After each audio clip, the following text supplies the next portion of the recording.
नया करना चाह रहे हो ना, कुछ भी नई चीज सीखना चाह रहे हो, तो आपको पूरा दिन उसमें नहीं वर्क करना है, आपको सिर्फ दिन का 1 घंटा लगाना है। और इसको हम वैसे 1 आवर रूल भी बोलते हैं। ये बहुत ज्यादा इंपॉर्टेंट है। और पता है ये जो स्टेप है ना, ये आज से नहीं, ये तो बहुत सालों से चलता आ रहा है। पुराने जमाने में जब गुरुकुल मेथड से पढ़ाई हुआ करती थी इंडिया के अंदर, उस समय पर बोला जाता था 1 घंटे आपको मेडिटेशन करना है, ध्यान लगाना है। तो वो जो मेडिटेशन था ना, उसका मतलब यही है कि आपको 100% फोकस लगाना है किसी एक चीज के ऊपर। तो अगर आपको भी कोई नई चीज सीखनी है ना, तो इस फिनोमिना को अप्लाई करना और देखो कैसे आपका ब्रेन डेवलप होता है। अब बढ़ते हैं पैरामीटर नंबर 2 की तरफ, पर्सनालिटी डेवलपमेंट। अभी स्क्रीन के ऊपर मैं आपको 2 फोटोज दिखाऊंगा और उन 2 फोटोज में से आपको यह बताना है कि कौन सा पर्सन आपको ज्यादा स्मार्टर लग रहा है, यानी कौन सा पर्सन आपको ज्यादा इंटेलिजेंट लग रहा है। यह है फोटो नंबर 1 और यह है फोटो नंबर 2। ऑब्वियस सी बात है, सबको फोटो नंबर 2 का जो पर्सन है वो ज्यादा स्मार्ट लग रहा होगा। पर अभी अगर मैं आपको यह बताऊं कि जो पर्सन 1 था ना, उसकी ब्रेन पावर, उसकी मेमोरी कैपेसिटी और उसके जो मार्क्स थे ना, वो सेकंड पर्सन से ज्यादा, बट फिर भी आप सबको सेकंड पर्सन ज्यादा स्मार्ट क्यों लगा? पता है क्यों? क्योंकि उसकी पर्सनैलिटी पहले वाले पर्सन से बहुत ज्यादा अच्छी थी। यानी आपकी पर्सनैलिटी ये डिसाइड करती है कि आप लोगों को स्मार्ट लगोगे या फिर नहीं लगोगे। पर हम अपनी पर्सनैलिटी को कैसे इंप्रूव कर सकते हैं? तो इसके भी 2 सिंपल स्टेप हैं। सबसे पहला स्टेप है कम्युनिकेशन स्किल। देखो, आपको ना अपने कम्युनिकेशन स्किल को इंप्रूव करना पड़ेगा, क्योंकि कम्युनिकेशन स्किल की मदद से आप लोगों से कनेक्ट कर पाते हो और जीवन में कुछ बड़ा अचीव कर पाते हो। अब इसके ऊपर मैं एक डिटेल में वीडियो ऑलरेडी बना चुका हूं, तो आप जाकर वो देख सकते हो। बट अगर आपको मुझे इन शॉर्ट बताना हो तो आपको बस एक स्टेप फॉलो करना है। डेली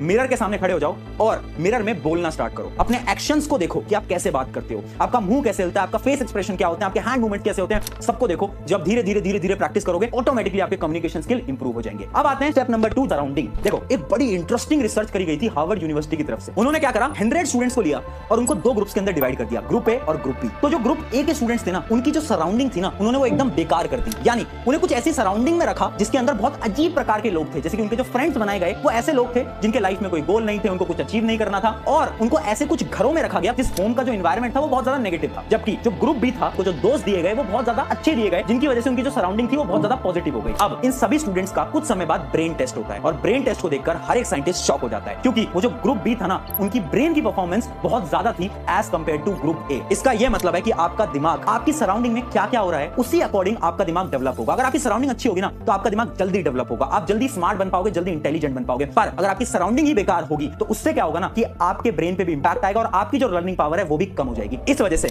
अगर आपको अपनी पर्सनालिटी को डेवलप करना है, सबसे पहले अपनी सराउंडिंग को सही करो। तो यह था हमारा पैरामीटर नंबर 2, जो कि है पर्सनालिटी डेवलपमेंट। अब